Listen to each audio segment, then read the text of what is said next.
pada Allah Subhanahu wa taala pada hari ini kita dapat bertemu untuk melanjutkan kajian kita tentang metodologi penelitian ilmu Al-Quran dan tafsir. Salawat dan salam kita sampaikan pada Nabi Muhammad sallallahu alaihi wasallam, uswatun kita, teladan kita yang diturunkan kepadanya kitab suci Al-Quran sebagai pedoman bagi kita umat Islam yang telah dibuktikan oleh baginda Nabi Muhammad yang menghadirkan kebahagiaan di dunia sebelum nantinya kebahagiaan di akhirat kelak.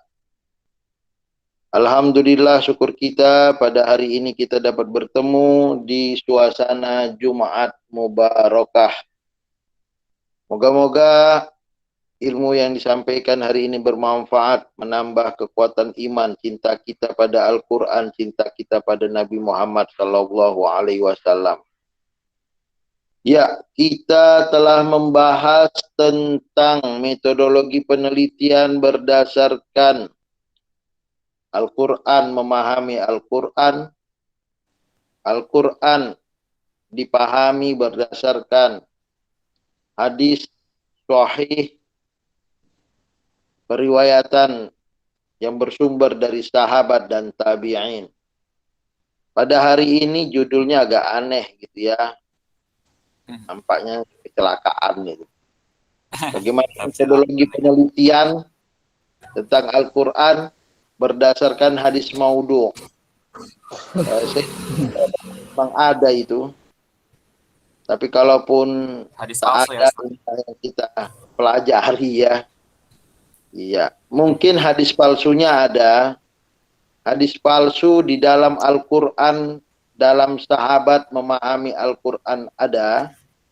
Tetapi metodologi penelitian menjadikan hadis palsu sebagai sumber untuk memahami Al-Quran, saya rasa tak ada lah. Ya, walaupun tak ada, kita dengarkanlah apa yang akan disampaikan oleh Ustaz kita, saudara kita, Bapak Hadi Gunawan. Kami persilahkanlah. Ya, terima kasih Prof. Assalamualaikum warahmatullahi wabarakatuh. Waalaikumsalam warahmatullahi Waalaikumsalam wabarakatuh. warahmatullahi wabarakatuh.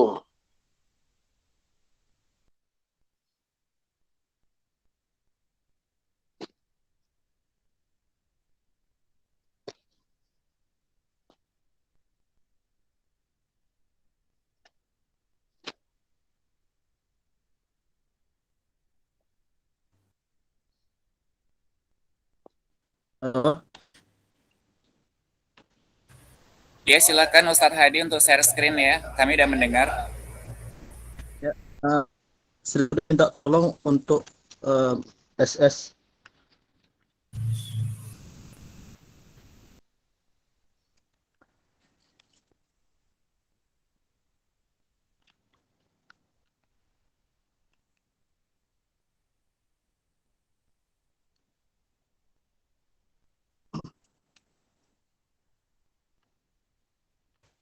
Materinya dikirim kemana, Mas Hadi?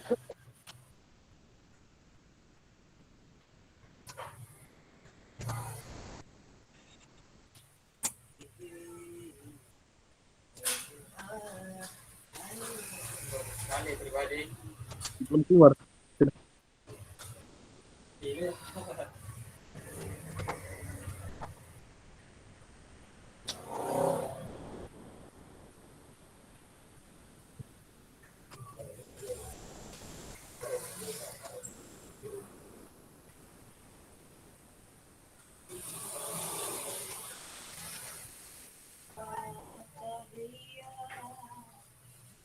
Ya, silakan Ustadz Hadi. Udah saya share screen. Belum muncul, Sir. Udah Ustadz. Udah muncul. Prof Jainal udah nampak atau belum, Prof? Sudah mantap sekali. Maksimal, Mantap kan, Prof? sempurna, besar. besar dia. Utuh. Iya, Yo, mantap. lanjut Ustaz Adi. Ustaz tadi lanjut dan nampak nih.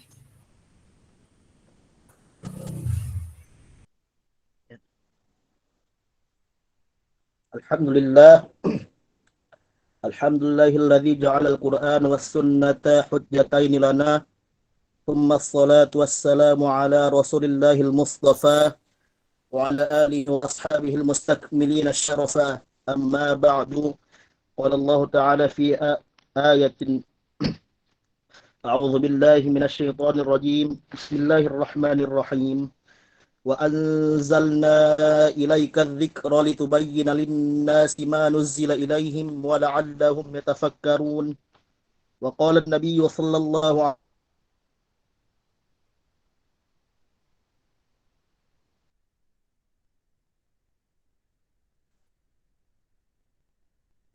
وقال النبي صلى الله عليه وسلم بلغ عني ولو آية حدثوا عن بني إسرائيل ولا حرج ومن كذب علي متعمدا فليتبوأ مقعده من النار رواه البخاري صدق الله العظيم وصدق رسوله.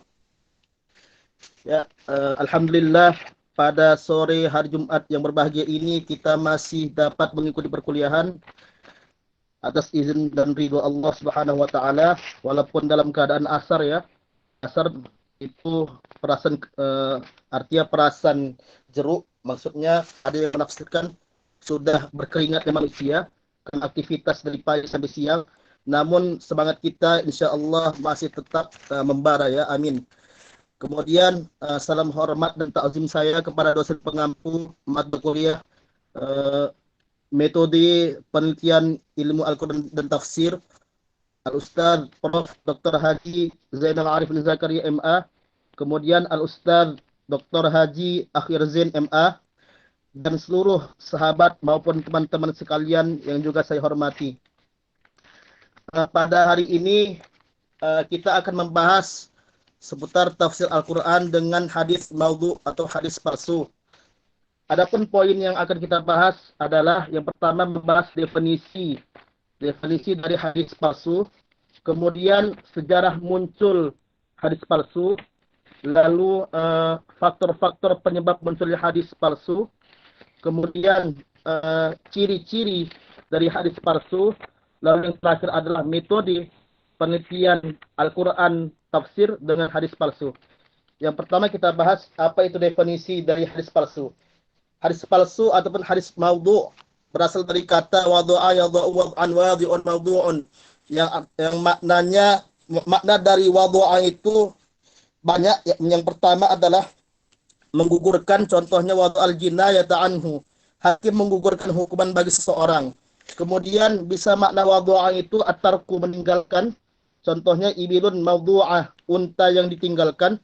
Dan bisa makna wadu'a itu adalah al-mukhtalaqul masnu'u, yang sesuatu yang dibuat-buat dan diada-adakan.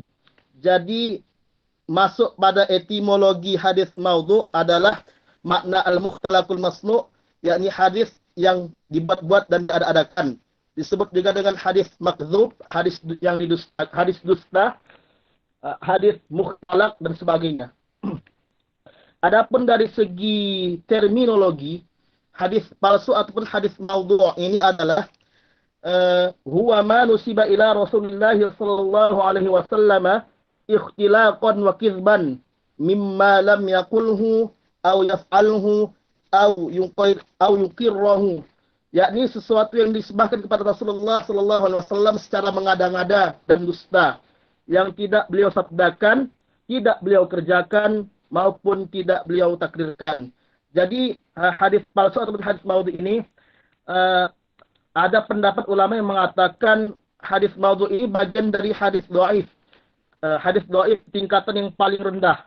Dan ada juga yang memisahkan antara hadis dhaif dengan hadis maudhu ini.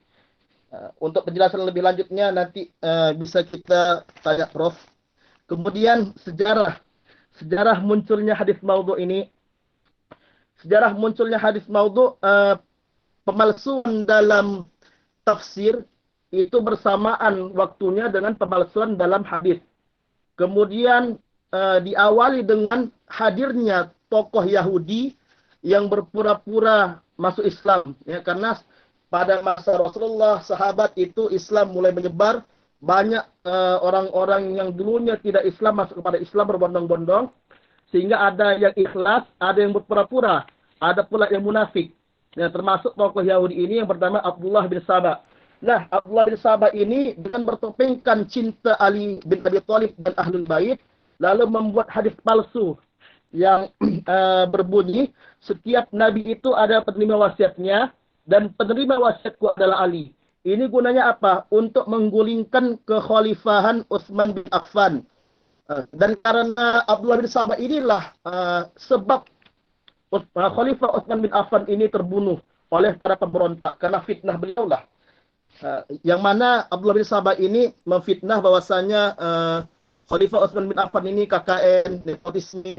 Kemudian setelah diadakan demo, kemudian Utsman bin Affan pun membuat lega para pendemo, lalu di tengah jalan pun disebar fitnah bahwasanya Khalifah Utsman bin Affan ini akan membunuh para pemberontak, hingga marahlah kembali, mendatangi kembali Utsman bin Affan, lalu terjadilah tragedi pembunuhan atas Khalifah Utsman bin Affan ini. Nauzubillah tsumma nauzubillah.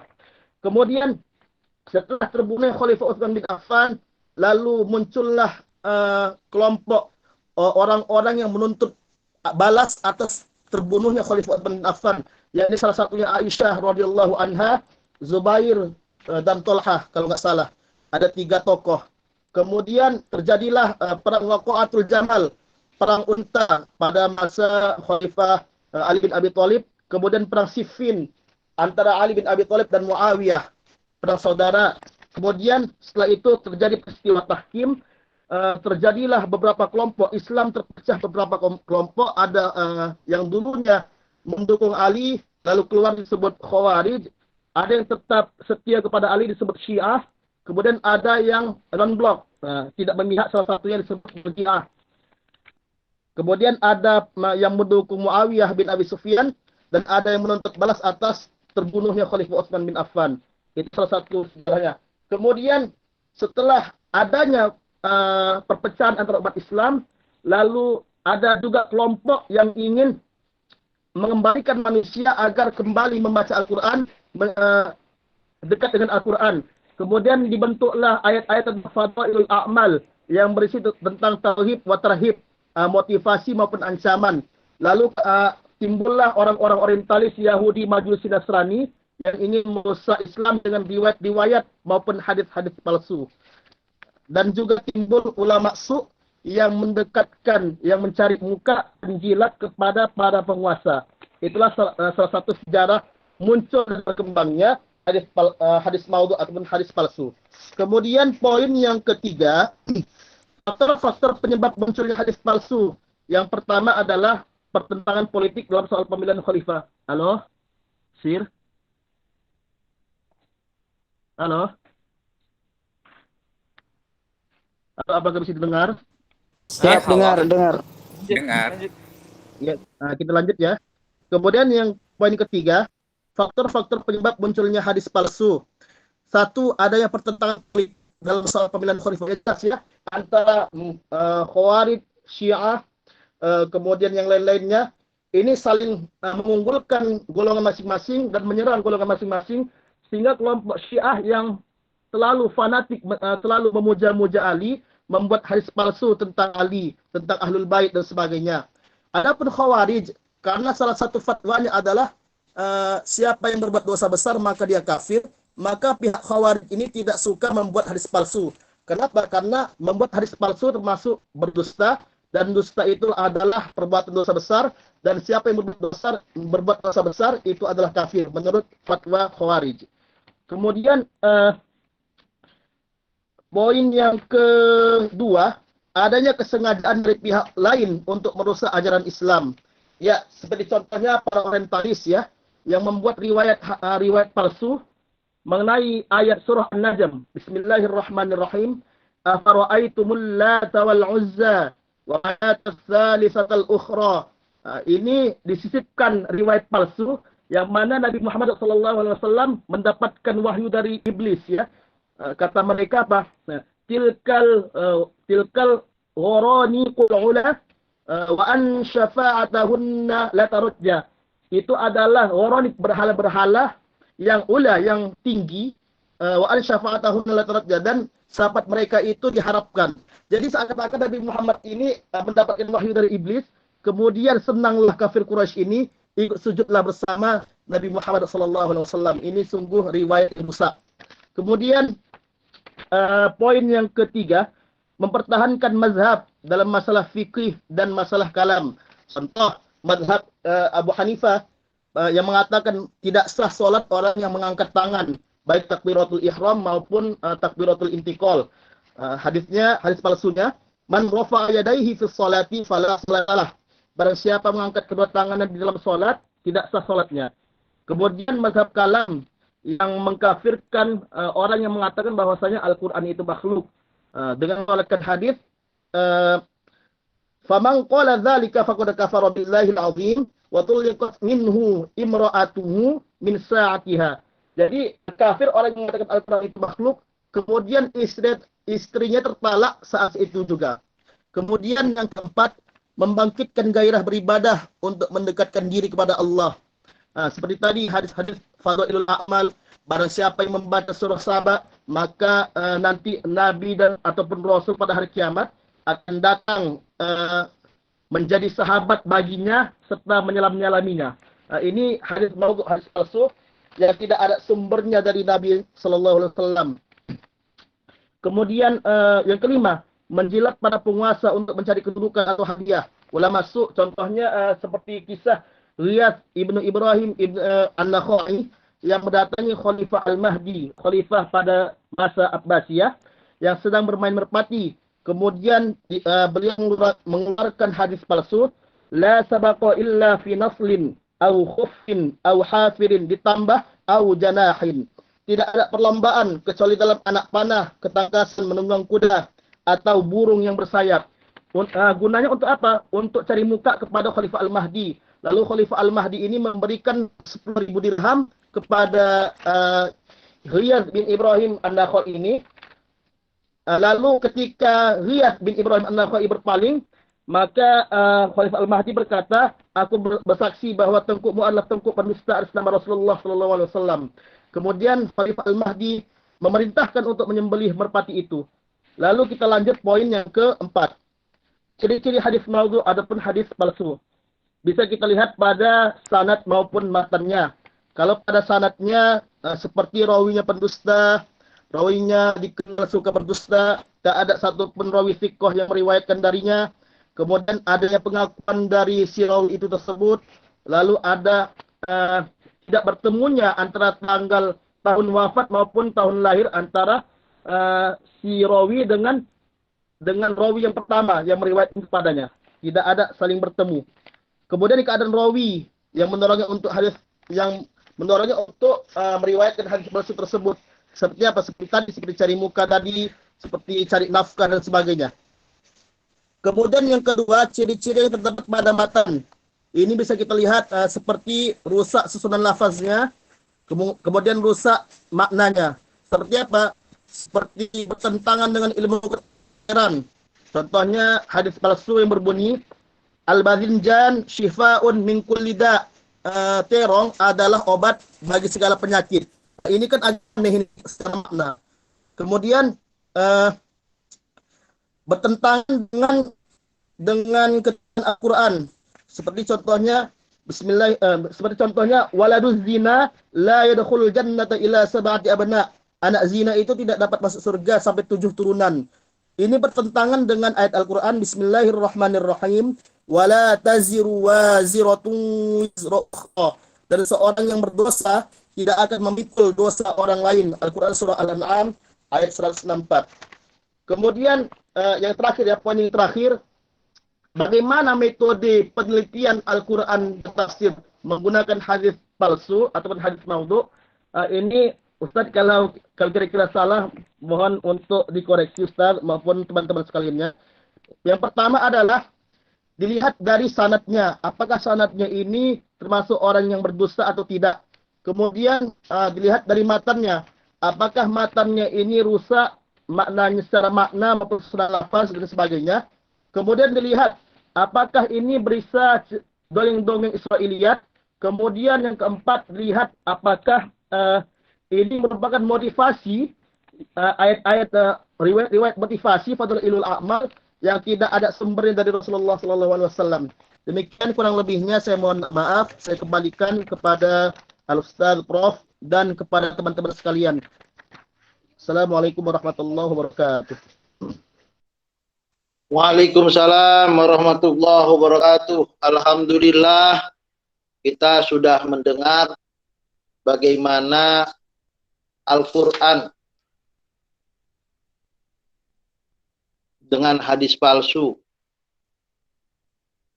dan menjadi catatan kita, tentu saja kita tidak boleh dan tidak dianjurkan menjadikan hadis palsu sebagai cara untuk meneliti dan untuk menjadi metode dalam mengupas Al-Quran.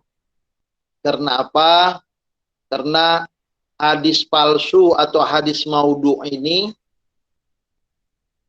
berbeda pengertian dengan tafsir maudhu. Sama-sama maudhu, hadis maudhu dengan tafsir maudhu. Tafsir maudhu ini sangat familiar bagi komunitas IAT, ilmu Al-Quran dan tafsir yang kita pelajari. Tapi tidak dengan hadis maudhu. Jadi, itu satu catatan penting, bahwa tafsir maudhu bukan sama dengan hadis maudhu, walaupun secara definisi sama-sama maudhu. Tapi maudhu ini dibuat, tafsir pun dibuat. Tafsir memang buatan. Walaupun ada yang mempermasalahkan membuat tafsir berdasarkan akal, yang dikenal dengan tafsir bil akal yang akan kita bahas minggu depan, tapi secara umum tafsir adalah olah akal. Berbeda dengan hadis, hadis bukan olah akal. Sehingga ini nampaknya perkataan yang baik ini. Bagaimana kalau kita sematkan kepada sosok baginda Nabi Muhammad SAW? Nggak bisa itu. Inilah dia kelebihan hadis dan kelebihan Al-Quranul Karim. Kita tidak bisa menyisipkan Al-Quran yang 6.236 ayat itu, kita tambahlah satu ayat, jadi 6.237 ayat. Karena apa? Nampaknya ayat ini kalau ditambah masuk dalam Al-Quran cantik. Nggak bisa. Maka hadis dengan ayatun Qur'aniyah tidak bisa dimaudhu'kan, tidak bisa dibuat. Ya, begitu juga lah dengan hadis Nabi Muhammad SAW. Tapi kenapa kok Al-Quran tidak bisa ditambah? Karena Al-Quran dihafal mati oleh para sahabat. Ada usaha orang untuk menambah Al-Quran, terkesan sangat cantik. Apa dia sebut? Muhammad sallallahu alaihi wasallam Rasulullah wallazina ma'ahu asyidda'u 'alal kuffar. Kan kalau Muhammad kita menyebutkan sallallahu alaihi wasallam, dia coba tulis di dalam Al-Quran kata-kata sallallahu alaihi wasallam itu. Kata umat Islam ini pemalsuan terhadap ayat. Karena ayat itu hanya berbunyi Muhammadur Rasulullah tanpa ada kata sallallahu alaihi wasallam. Ketahuan, dibuang, dikoyak, mungkin halaman itu diganti yang baru. Nah, inilah dia pemalsuan dalam Al-Quran cepat diketahui karena 6.236 ayat. Dan Al-Quran telah selesai ditulis pada waktu Nabi Muhammad hidup. Sampai pada waktu Nabi Muhammad wafat, sudah ada satu naskah Al-Quran yang menjadi pegangan dalam penggandaan yang dilakukan oleh Utsman bin Affan yang kemudian dikenal dengan Al-Quran birrosmil Utsmani. Tapi tidak dengan hadis. La taktubu anni ghairal Qur'an. Jangan tulis tentang aku selain Al-Quran.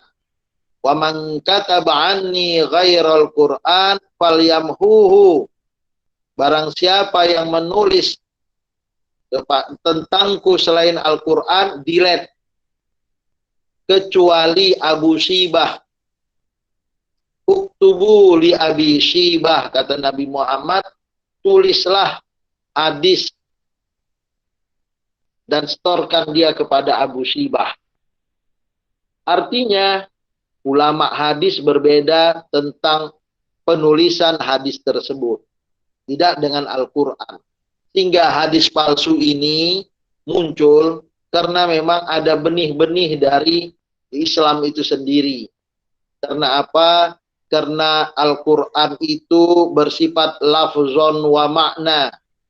Sementara hadis makna la lafzon. Maknanya dari Allah, lafaznya dari Muhammad, sehingga kesalahan para sahabat menulis secara lafaz masih sama dengan makna, masih oke dan boleh. Tapi Al-Quran kita coba ganti alhamdulillah menjadi asyukurulillah, sudah salah itu. Tetapi hadis innamal a'malu binniyah mufrad. Ada yang mengatakan innamal a'malu binniyat jamak. Masih boleh karena pesannya sama. Pesannya setiap amal perlu niat. Mau banyak niatnya, mau satu niatnya karena Allah Subhanahu wa taala, semua masuk itu. Berbeda dengan Al-Qur'an. Ini diantara munculnya hadis maudhu selain yang disebutkan oleh Ustadz kita Hadi Gunawan Tanjung tadi, juga ini. Artinya keterlambatan dalam penulis hadis secara maksimal. Keterbatasan umat Islam dalam penulisan hadis. Konsentrasi umat Islam dalam Al-Quranul Karim, bukan hadis. Ini adalah kemunculan hadis palsu atau hadis dhaif secara umum dari kalangan internal umat Islam. Ya, itu tadi pertama definisinya kita tambah, sudah kita sebutkan tafsir maudhu dengan hadis maudhu, kemudian munculnya sejarah. Maka dari kondisi seperti ini,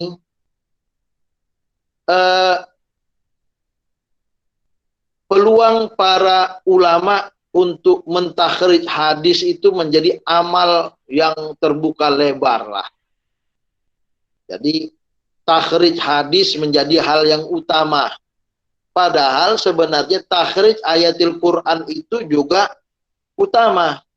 Tapi ayatul Quran sudah disebutkan naqala ilaina bitawatur. Al-Quran itu mutawatir.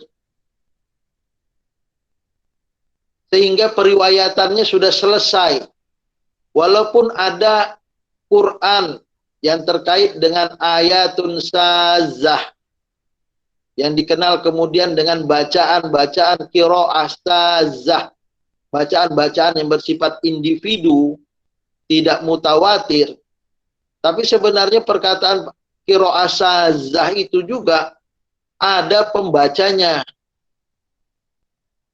Jadi ada qiraat asyarah, itu termasuk mutawatir juga itu. Sudah dikenal. Berbeda dengan hadis yang dominannya ahad. Al-Quran dominannya mutawatir. Ya, Al-Quran dominannya mutawatir. Nanti ada yang membaca ilaina turja'un, ilaina tarji'un. Mana yang betul, turja'un atau tarji'un? Dua-duanya ada yang membaca. Tapi yang paling terkenal ilaina turja'un, dikembalikan. Nah, ini adalah ayat suci dan itu adalah hadis Nabi. Jadi hadis Nabi Muhammad SAW dengan jumlahnya yang saya sendiri tak tahu pasti berapa, mungkin nanti ada mahasiswa yang tahu, itu belum sempurna dalam pembabarnya.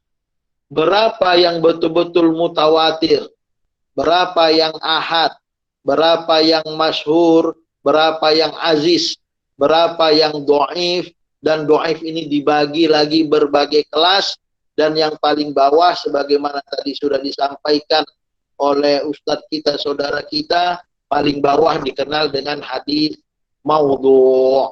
Ada yang mengklasterkan itu sebagai bagian dari hadis do'if, dan ada yang mengklasterkan itu di luar dari hadis do'if. Hadis do'if itu dipahami kalau dia keluar, hadis do'if itu masih yuhtajju bihil Islam. Karena memang hanya satu mata yang hilang. Mungkin hilang di sahabatnya, atau selesai di sahabat tidak sampai kepada Nabi, mauquf dia, do'if dia, sahabat. Tetapi perkataan dari Bukhari ke sahabat itu nyambung, atau selesai di tabi'in. Nah, itu ada yang mengatakan bagian dari hadis do'if, karena yang namanya hadis itu sampai kepada Nabi Muhammad sallallahu alaihi wasallam, atau ada yang terputus di tengah, satu mata rantai saja atau dua mata rantai saja. Tetapi perawi meyakinkan itu diucapkan oleh sahabat, diucapkan oleh tabi'in, atau terputus di tengah karena mungkin suzuz atau illah, agak lupa-lupa sikit dia, atau dia hafal tetapi akhlaknya tidak sesuai dengan orang hadis, masih mau nipu dia. Nah, ini akhirnya menyebabkan hadis tersebut do'if. Tapi hadis palsu itu memang tidak ada yang buat. Kalau itu bukan buatan Nabi Muhammad, bukan ucapan, bukan perbuatan, dan juga tidak disampaikan oleh sahabat. Ini betul-betul ngarang, maka disebutkanlah dia maudhu', makhluk atau magzub, dusta, palsu. Ya, kalau misalnya ada emas 29 atau 20 karat, 19 karat, masih ada emasnya. Ini bukan emas, namanya imitasi. Sama seperti emas, tapi memang nggak ada emas-emasnya. Warnanya betul sama, harganya pun murah, karena memang dia bukan emas, namanya imitasi. Inilah dia hadis do'if yang berbeda dengan hadis palsu itu. Kemudian faktor penyebab muncul. Ikhwan akhwat fillah, bapak-bapak, ibu-ibu yang dirahmati Allah. Terkadang, disinilah letak yang paling lebar ya. Sahabat-sahabat kita Syiah menulis hadis yang menurut ulama-ulama Sunni hampir sebagian besar itu adalah palsu. Dan sebaliknya, orang Syiah pun mengatakan hadis Sunni menjadi palsu. Tapi tidak dengan Al-Qur'annya. Quran Syiah dengan Quran Sunni masih oke. Ada tokoh Syiah, Toba-Tobai, menafsirkan Al-Quran sama dengan kita Qurannya. Nah, namun, misalnya cerita tentang hukum wudhu, Syiah memandang bahwa kaki itu cukup disiram, dibasuh, tidak harus dicuci. Kata Ibnu Katsir. Ibnu Katsir sendiri merujuk pendapat Syiah. Sementara Ibnu Katsir mengatakan kaki harus dicuci, bukan sekedar dibasuh. Jadi wamsahu biru'usikum wa arjulakum ilal ka'bain. Wa arjulakum itu tidak merujuk kepada masah, tapi merujuk kepada idza qumtum ila sholati faghsilu wujuhakum.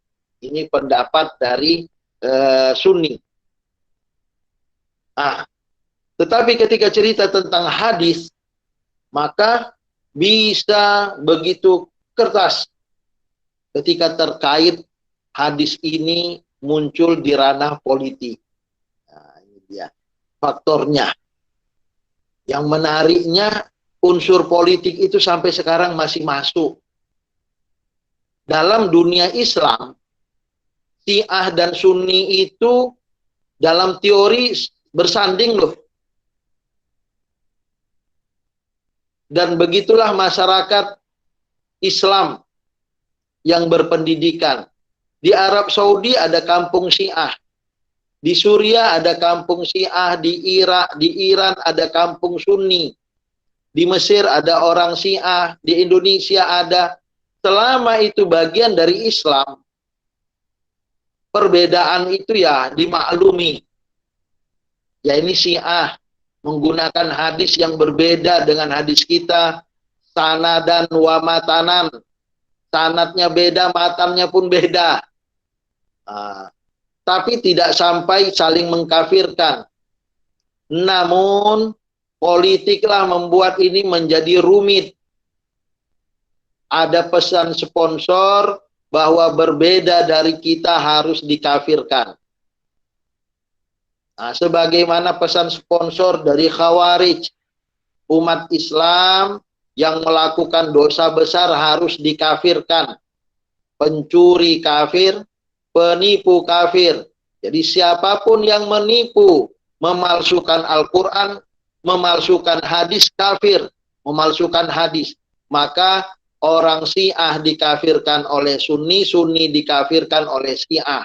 Nah, ini adalah permasalahan politik lebih dalam daripada permasalahan ilmiah itu sendiri.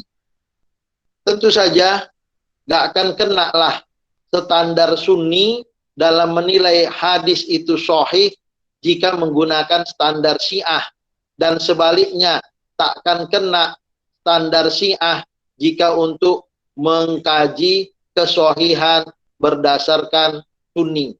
Nah, Sunni punya standar, Syiah punya standar, dan menariknya standar hadis itu siapa sih yang buat? Bahwa ini sahih, ini tidak sahih. Sifat ittisalus sanad. Apa disebutkan?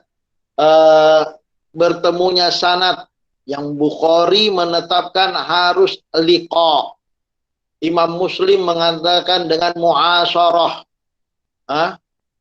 Ittisalus sanad khalian minas suzuzin wa illatin qadihah. Itu kan ulama yang menetapkan. Nabi tidak meletakkan itu.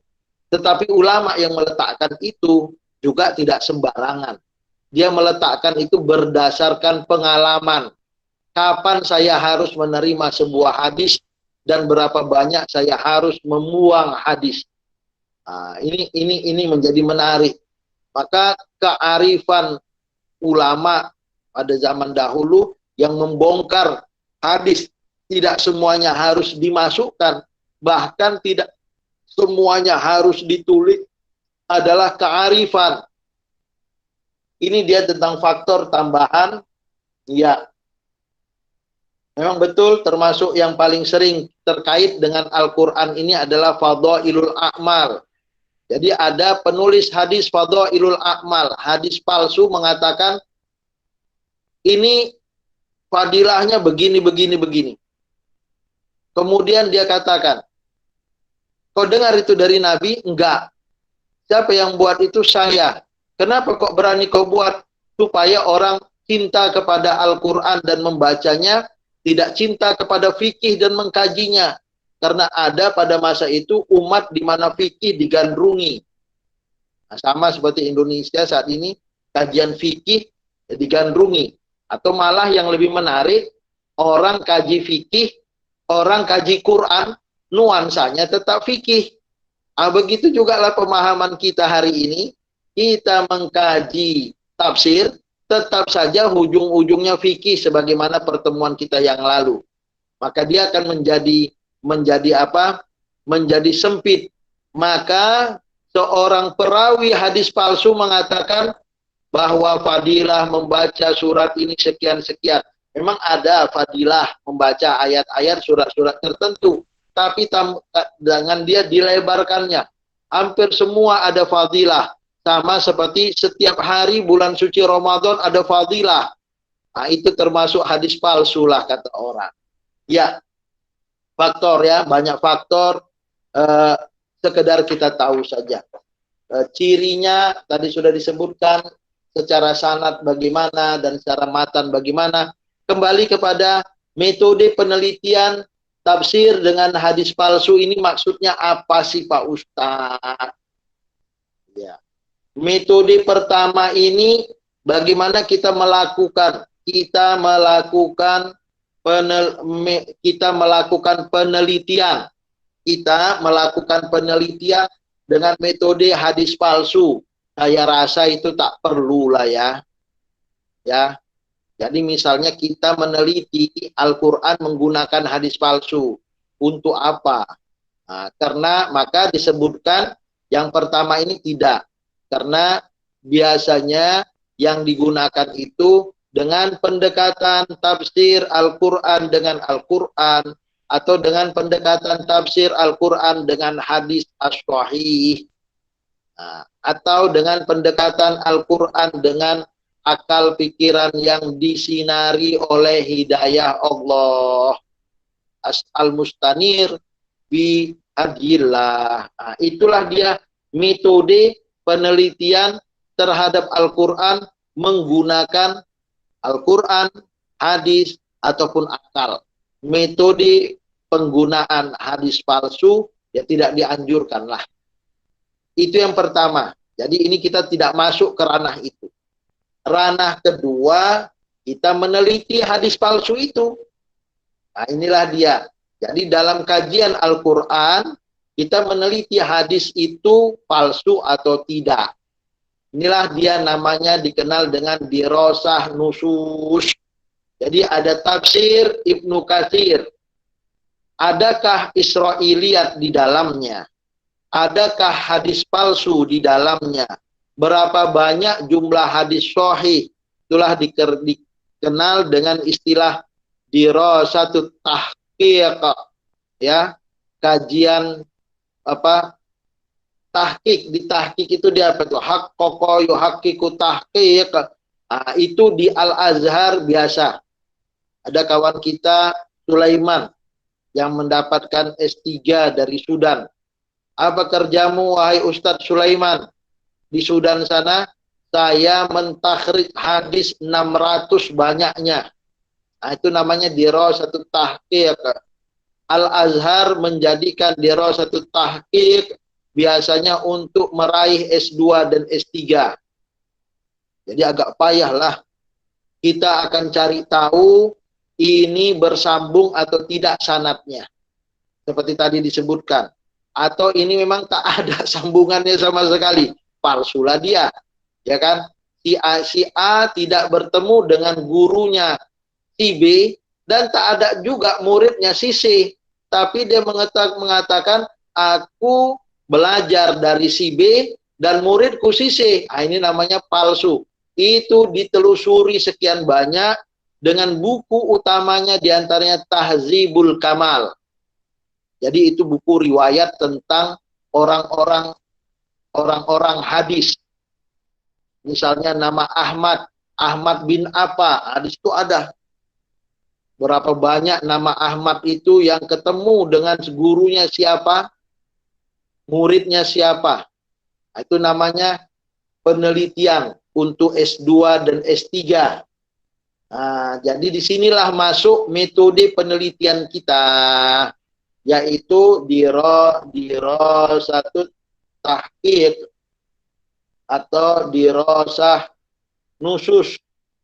Ya, kalau tahqiq itu berarti sanadnya, kalau dirasah nusus itu berarti teksnya atau lafaznya. Ya. Lafaznya. Contohnya gimana? Ya, tentu saja Al-Qur'an lafaznya sudah tidak ada lagi yang diragukan. Tetapi seperti tadi yang disebutkan, mana hadis-hadis yang tinggal matanya saja Tapi kita tahu berdasarkan teks matan ini pasti tidak sahih. Anak-anakku, ikhwan akhwat, saudara-saudari, bapak ibu yang dirahmati Allah, ulama hadis mengatakan kalau sudah sanadnya sahih, matannya sahih. Itu ulama hadis. Jadi kalau sanadnya sahih, matannya sahih. Tetapi Muhammad Al-Ghazali, Al-Mufakkir, Al-Mu'asir, Al-Arabi, Al-Islami mengatakan tidak. Tidak semua yang sanadnya sahih, matannya sahih. Wah, itu geger Timur Tengah itu. Waktu itu saya masih kuliah di Al-Azhar S1 itu. Dosen hadisnya termasuk yang tidak setuju dan cercaan dan makian terhadap Muhammad Al-Ghazali luar biasa. Para pakar hadis dari Timur Tengah membahas, mengoreksi as-sunnah an-nabawiyah bainat taqalid ar-raqidah. Apa kurang lupa, agak lupa saya judulnya. Tapi itulah buku as-sunnah an-nabawiyah itu dikoreksi orang. Bagaimana mungkin sahih secara sanad masih dipertanyakan secara matan? Yusuf Qaradawi agak elegan menjawabnya. Agak elegan karena mungkin sama-sama Ikhwanul Muslimin, IM ya. Ya, yang sekarang termasuk partai terlarang di Mesir sana. Zaman kita dulu ini adalah buku yang sering kita kaji. Pemikiran Muhammad Al-Ghazali, pemikiran Yusuf Al-Qaradawi, pemikiran Muhammad Aimaroh. Ya, itu kita kaji dan termasuk pencetus pembaharu dalam Islam. Kata Yusuf Al-Qaradawi ketika Muhammad Al-Ghazali wafat dan dia menulis sebuah buku Al-Ghazali baina madihihi wa rafidihi. Muhammad Al-Ghazali diantara orang-orang yang mencacinya dan orang-orang yang mencintainya. Dia mengatakan kesalahan yang sedikit tidak harus merusak susu sebelanga. Dia mencontohkan kalau kita nila setitik merusak susu sebelanga, itu pendapat kita yang terbangun di Indonesia, maka pendapat dari Yusuf Al-Qaradawi mengatakan najis, bangkai najis hewan itu, bangkai hewan yang najis itu tidak merusak air lautan yang bisa untuk digunakan sebagai alat berwudu. Inilah dia, artinya boleh jadi Yusuf Qaradawi agak kurang sependapat tentang hadis Az-Zubab. Mana mungkin, kata Muhammad Al-Ghazali, hadis Zubab ini sahih secara matan, walaupun sahih secara sanad, terkecuali dia benar menurut medis dan sains modern. Kalau memang di sebelah kanannya ada obat, di sebelah kirinya ada penyakit, secara sains oke, kita terima. Tetapi kalau secara sanad boleh jadi ini ada penipuan. Bukan dari Nabi Muhammad, tetapi sanadnya yang sahih ini perlu diricek lagi, maka dia pun memunculkan sahihus sanad, tidak otomatis sahihul matan. Nah, inilah kemudian S3 melakukan itu, walaupun mungkin ada orang yang menolaknya. Seperti orang menolak apa benar Aisyah dinikahi oleh Nabi Muhammad SAW di usia 6 tahun dan dakhala biha di usia 9 tahun. Ulama hadis pendukung karena sahihus sanad, sahihul matan. Tapi yang lain mengatakan tidak mendukung. Apalagi ini adalah tahun ke-6 usianya berdasarkan Hijriyah. Berarti lebih muda, nggak sampai 6 tahun, 5 tahun sekian dari hitungan Masehi. Karena Masehi itu Ada 21 hari lebih lama dibandingkan Hijriyah, ya kan? Berarti nggak sampai 6 tahun. Dan umur 8 tahun kurang 8 tahun sudah dakhala biha. Nah, ini pertanyaan yang kemudian ulama membahasnya. Kajian ini dalam istilah metode penelitian dikenal dengan dirasatut tahqiq atau dirasatun nusus. Ya, tentu saja lebih terkait pada hadis maudhu yang menempel dalam penafsiran Al-Qur'anul Karim. Ya, boleh jadi dalam perawi-perawi. Kita melihat di mana minhajut tafasir, buku yang kita share, nah itu ada kalau nggak salah contoh-contohnya yang terkait dengan tafsir. Inilah dia bagian yang kita bisa sampaikan terkait dengan metode penelitian, bahwa ini masuk dalam ranah dirasatut tahqiq dan dirasatun nusus. Kalaupun tidak disepakati, ya dirasatut tahqiq, sanadnya oke lah. Wallahu a'lam. Masih ada waktu kita berapa jam lagi? Yang ingin bertanya kami persilahkan kepada Ustadz Hadi, bisa memilih para mahasiswa yang ingin menanyakan itu dan dijawab. Wallahu a'lam.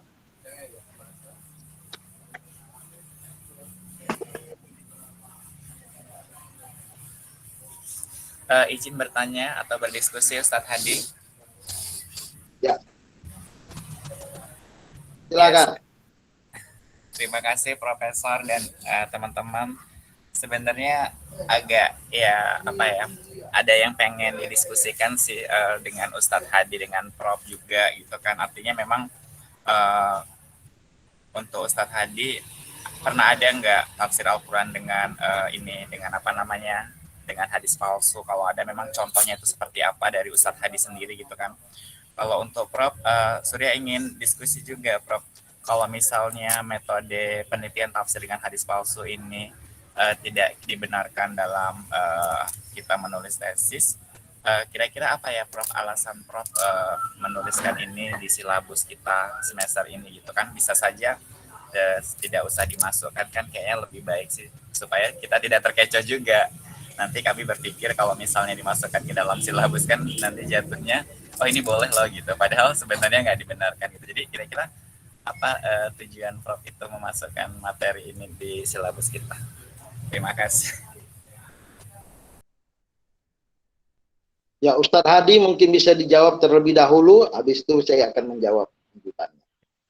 Bismillahirrahmanirrahim. Rabbana la ilma lana illa ma 'allamtana innaka antal alimul hakim. Mohon izin Prof untuk menjawab sehemat saya, semampu saya. Yang pertama, apa kitab-kitab tafsir yang terdapat diselundupkan hadis-hadis maudhu'? Salah satunya adalah tafsir Al-Baydawi, tafsir Anwarut Tanzil wa Asrarut Ta'wil. Itu ada dalam surah Saba, sebagaimana yang telah dibacakan tadi. Barang siapa yang membaca surah Saba, maka nanti akan datang seorang nabi pun ataupun rasul pada hari kiamat akan menjadi sahabatnya dan akan menyalamnya. Jadi seakan-akan hormatlah nabi rasul sama dia kalau dia rajin-rajin baca surah Saba. Kemudian bisa juga dalam kitab tafsir Zamakhsyari ya.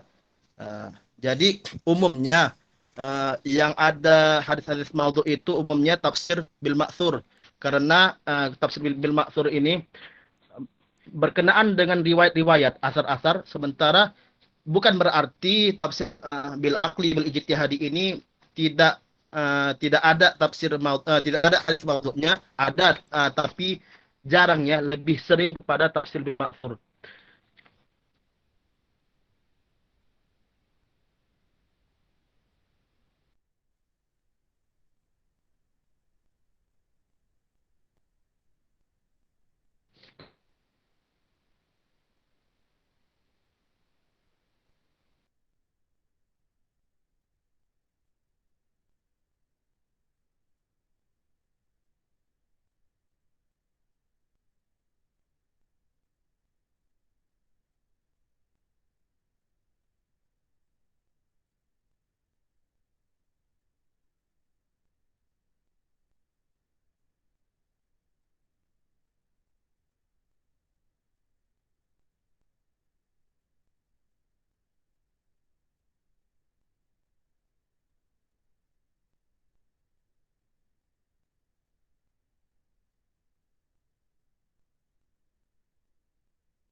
Ustadz Hadi, Halo, Sir. Ustadz Hadi, Iya, Sir. ya masih ada. Silakan dilanjutkan Ustadz Hadi. Sampai mana tadi, Sir? Tadi ada jaringan. Baru aja kok, baru aja beberapa detik yang lalu. Ya, lebih terkait dengan hadis bil maksur daripada hadis bil ra'yi. Hadis maudhu itu lebih terkait bil maksur daripada bil ra'yi. Lanjut. Kalau untuk silabus, seperti jawaban dari Prof tadi, dilakukan penafsiran Al-Quran dengan Al-Quran, Al-Quran dengan hadis maupun Al-Quran dengan asar. Kemudian bisa dirasatun nusus atau dirasah tahqiq. Demikian kurang lebihnya, Prof.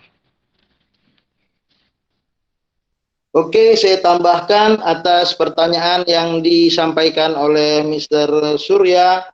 Kenapa kok kita harus mempelajari metode penelitian tafsir dengan hadis palsu ini?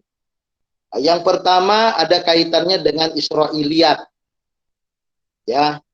Jadi ini hadis palsu memang masuk di dalam penafsiran. Boleh jadi para ulama yang cinta dengan Islam itu menukilnya, yang penting kalau sudah qala Rasulullah, hadislah itu. Karena hadis palsu ini pun dia ujungnya mengatakan qala Rasulullah sallallahu alaihi wasallam. Begitu. Yang kemudian ulama hadis mengatakan itu bukan hadis lah. Saya masih agak agak mendiskusikan an-nazafatu minal iman itu hadis atau at-tahuru satrul iman itu hadis atau kedua-duanya hadis. Itu dia menarik. Boleh jadi ada orang yang mendapatkan at-tahuru satrul iman. Itu hadis yang agak terkenal. Tapi an-nazafatu minal iman itu yang tersebar di kalangan umat Islam. Boleh jadi itu hadis, tapi tak kuat sekuat at-tahuru satrul iman. Tapi boleh jadi itu bukan hadis. Seperti ini, terkadang kita mendengar pendapat orang cantik, kita sematkan aja itu kepada Rasulullah, rupanya Rasul tidak meriwayatkan. Tidak semua hadis palsu itu kontennya tak baik. Ya, tidak semua hadis palsu itu kontennya tak baik. Membaca Al-Quran tetap baik. Ya, walaupun fadhailul a'mal seperti tadi disebutkan surat Sabah itu terlalu alay kata anak sekarang atau berlebih-lebihan, tapi terkadang bunyi pahala ya begitulah. Barang siapa yang melaksanakan sholat syuruk maka dia mendapatkan pahala haji dan umroh. Masa sholat syuruk sebegitu besar pahalanya? Ya, maka orang yang menuliskan hadis palsu itu pun mengikuti perkataan Nabi dan orang pun melihatnya, boleh juga ini. Ini dia hadis maudhu. Apa catatan penting? Secara ilmiah tetap saja ini bukan hadis, maka disebut dengan maudhu. Jadi secara ilmiah buanglah qala Rasulullah sallallahu alaihi wasallam. Disebutkan pepatah Arab mengatakan an-nazafatu minal iman. Pepatah Arab mengatakan utlubul ilma walau bisfin. Yang begitu-begitu jauh lebih selamat. Rupanya itu adalah hadis Nabi. Ya, hadis Nabi juga bagian dari pepatah Arab tadi. Qaulun hakim. Itu cara mensiasatinya. Daripada disebut hadis rupanya bukan. Walaupun tidak semua hadis palsu itu salah dan bermasalah. Ini dia. Jadi kenapa kok harus ditulis? Ini adalah kerja-kerja ilmiah sajalah. Supaya kita tahu dan kita belajar bahwa di dalam Al-Quran itu semua bisa masuk dalam bentuk penafsiran. Termasuk hadis palsu ini. Terutama dalam bidang Al-Quran yang dikenal fadhailul a'mal. Apa fadhailus suwar lebih tepatnya kok fadhailul a'mal. Fadilah surah. Dan itu ada ditulis oleh Kemenak. Buku khusus fadilah surat. dari awal sampai akhir, walaupun para muhaddis mengatakan haza hadisun makzub atau hadisun maudhu, tapi tetap ditulis juga. Apa alasan kawan-kawan? Ya, seperti alasannya menulis hadis maudhu itu. Daripada kalian nggak membaca Al-Quran, bagus tulis fadilahnya. Salahkah aku? Nggak salah-salah kali juga. Karena ada hadis yang mengatakan, mangkoro'a alif lam mim falahu hasanah. La aqulu alif lam mim hasanah, wa innama aqulu alifun hasanah, lamun hasanah, mimun hasanah. Walikulli hasanatin asyru amsalihha. Nah, itu kan dia kan mengatakan bagaimana hadis bagaimana fadilah membaca Al-Qur'an secara umum. Datang saya buatlah hadis palsu secara khusus untuk surat per surat. Nah, itu dia. Jadi tetap saja walaupun niatnya baik, kelakuannya salah lah. Karena Nabi nggak pernah mengatakan itu. Kelakuan dia mengatakan ini qala Rasulullah padahal tidak, tetap salah. Tetapi secara ilmiah kita harus mengatakan ini bukan hadis walaupun membaca surat Saba tak ada salahnya. Itu satu. Ya. Jadi ada kaitan hadis maudhu dengan Israiliyat. Minggu depan akan Israiliyat saya rasa sebelum kita pindah kepada tafsir Birra'i. Yang kedua, apa sih pelajaran penting dari hadis maudhu kita sampaikan hari ini? Berdasarkan yang saya sampaikan tadi, ambil daging ikannya, buang tulangnya, ya. Ambil daging ikannya, buang tulangnya. Fokuslah pada ikannya, daging ikannya. Artinya, jangan karena di tafsir Baydawi ada hadis maudhu, kemudian kita mengatakan jangan baca tafsir Baydawi, ya enggak. Karena di dalam Ibnu Katsir ada Israiliyat, kemudian kita mengatakan jangan baca tafsir Ibnu Katsir lima fihi minal Israiliyat, jangan. Ya, ya, ya namanya makan ikan pasti ada tulangnya lah. Namanya manusia tak ada yang sempurna lah.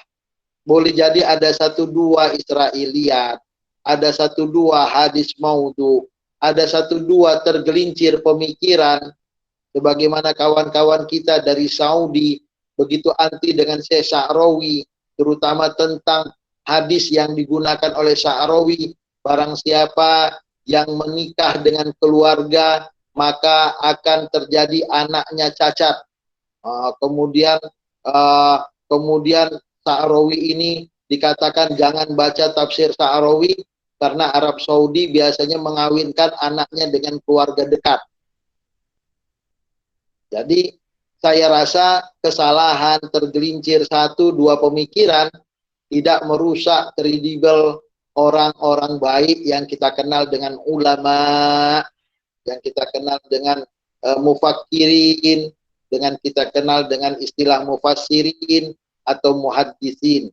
Keberadaan kita secara ilmiah hanya untuk mengatakan bahwa di dalamnya ada 1-2 hadis palsu, 1-2 Israiliyat, walaupun mungkin ada sampai 100, tapi kita mengatakan ini 100 dari 6.000 ayat yang dia kaji. Ini 100 dari sekian ribu halaman yang dia tulis. Tetap saja ini harus dikritisi. Itulah yang dikenal dengan dirasatun nusus atau dirasatut tahqiq. Maka Imam Al-Ghazali yang menurut orang di dalamnya banyak hadis dhaif tidak melemahkan karyanya yang dikenal dengan Ihya Ulumuddin. Ya. Kita tetap hormat walaupun masa hadis palsu ada di buku yang begitu mulia, tetapi di dalamnya ada Quran sebagai pijakan pertama, jangan dilupakan itu. Ada hadis-hadis yang sahih juga. Kalau kemudian disebutkan hadis dhaif sebagai fadhailul a'mal, memancing kita untuk lebih mencintai amal-amal soleh, maka sebagian ulama mengatakan boleh. Ya, Walaupun sebagian ulama mengatakan la yuhtajju bihi, tidak jadi alasan untuk berhujjah dengannya karena dia dhaif, tapi boleh beramal dengannya. Bagaimana pula dengan hadis maudhu? Ya kalau memang ada seperti ini, fadhailus syuar. Bukan berarti karena ada hadis maudhu di dalam surat Saba tadi, kita nggak baca surat Saba, nggak juga. Nggak juga. Kenapa? Karena fadhailus syuar ini sekedar memotivasi saja. Maka ada ulama yang mengatakan hadis dhaif lebih bagus daripada akal pikiran manusia. Ya. Atau bahkan ya hadis dhaif lah, karena hadis maudhu memang bukan hadis dari Nabi Muhammad. Tetapi perkataan yang baik di dalamnya itu lebih bagus daripada pemahaman pemikiran kita. Itulah yang dilakukan oleh Al-Imam Al-Ghazali, Hujjatul Islam, dalam menulis buku Ihya Ulumuddin yang begitu terkenal. Jadi bagaimana dia menghidupkan ilmu-ilmu agama walaupun di dalamnya ada hadis dhaif, dan bukan karena hadis dhaif kita tak mengamalkannya. Inilah dia pembeda dalam kita metode penelitian yang harus kita kunci, perbedaan atau mungkin kesalahan kutipan dalam menjadikan mengambil stimulus lah ya, bukan hujah. Karena sebenarnya hadis-hadis dalam Al-Quran tidak semuanya untuk hujah. Hujah itu dalam bidang fikih, tapi dalam bidang al-tafsir ini biasanya hanya sekedar inspirasi dan motivasi. Jadi artinya tuntutlah ilmu sampai ke negeri Cina itu dalam motivasi sah-sah saja. Ya. Artinya sampai ke Mesir sana, sampai ke Arab Saudi sana, sampai ke Eropa sana, kalau memang di sana ada yang pakar, expert, silahkan belajar dari mereka. Dan itu tidak masalah.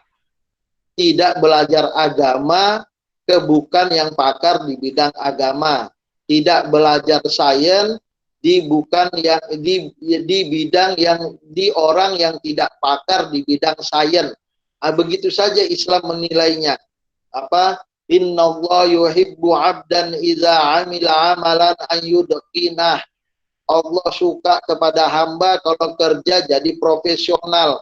Arti hadis ini, belajarlah dari mereka yang profesional, al-mutqin, al-itqan, al-profesional itu. Inilah dia bingkai dasar dari metode penelitian kita tentang hadis maudhu ini. Jangan sampai pula Mr. Surya akhirnya alergi dengan baca tafsir karena ada hadis maudhunya. Itu bagaikan tulang di dalam seekor ikan. Kalau nggak ada tulangnya, ikan itu pun tak hidup ya. Jadi inilah dia manusia, pasti ada kelemahannya karena kita bukanlah malaikat apalagi Tuhan. Wallahu a'lam.